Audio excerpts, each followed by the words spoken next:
They say a man's home is his castle, but right now, mine looks more like a battlefield. 2 days ago, this was my backyard. But now, it's been torn up, demolished.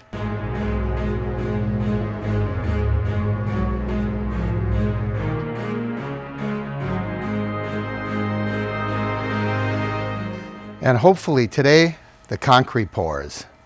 And on top of all that, they've been tearing up my driveway.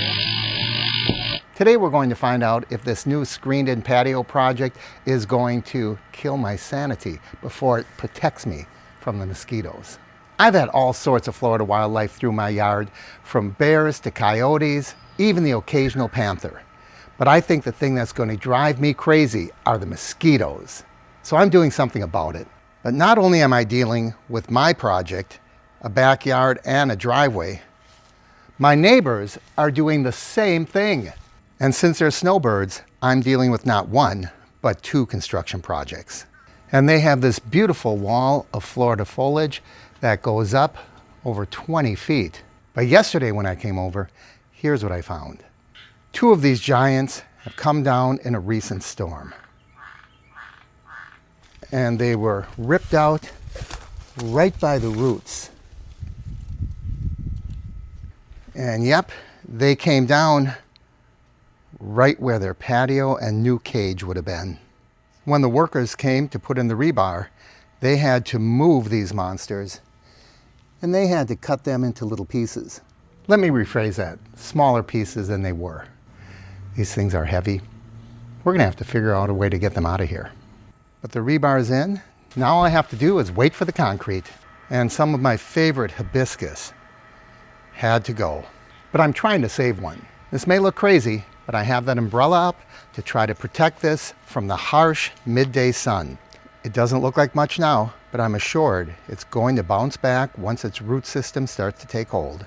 Here's my other hibiscus. Yep, he's not gonna make it. But my mint is doing great. Look at the size of these leaves. I might have to make some kind of a beverage today. And my pineapple's looking great too. One of these days, it might start to bloom. And every one of these pavers, I pulled up painstakingly by hand. I removed every one from this entire patio. Why? Because I also have a driveway project going on.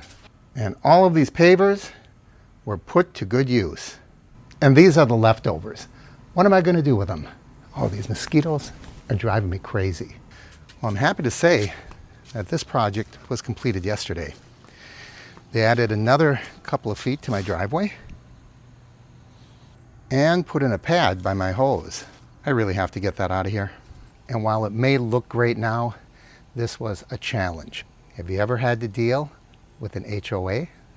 Because without these tags, nothing gets done.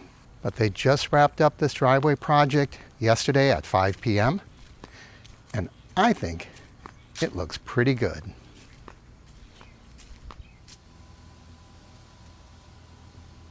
Well, I just got a call from my gatehouse. They said somebody is there. So I'm hoping they're here to pour the concrete. But you know, I'm looking at the sky. There's some clouds up there. I don't think it's gonna rain. I'm gonna move my car so it's not in the way. Someone just arrived and I hope it's to pour the concrete. They're in that red truck. I don't see a concrete vehicle, but that could be following. So let's keep our fingers crossed. Well, bad news, it's gonna be like this over the weekend. But there's good news. The footers are gonna be poured on Monday, so we're making some progress. After hours of pulling pavers, my back still hurts. Dealing with the HOA, putting up with Mother Nature, it's nice to see this project finally coming together. But I'm not going to rest until it's finished. After all, it is rainy season. One weekend storm could fill these forms with water and mud. A tree could come down. You just never know. And next up, we're going to see these footings being poured, the pavers being put in, and I'm really looking forward to it. So these mosquitoes are really driving me crazy. So thanks for watching. I hope you come back for part 2. As always, like, share, and subscribe. And I'll see you here next time on the Average Meat Channel.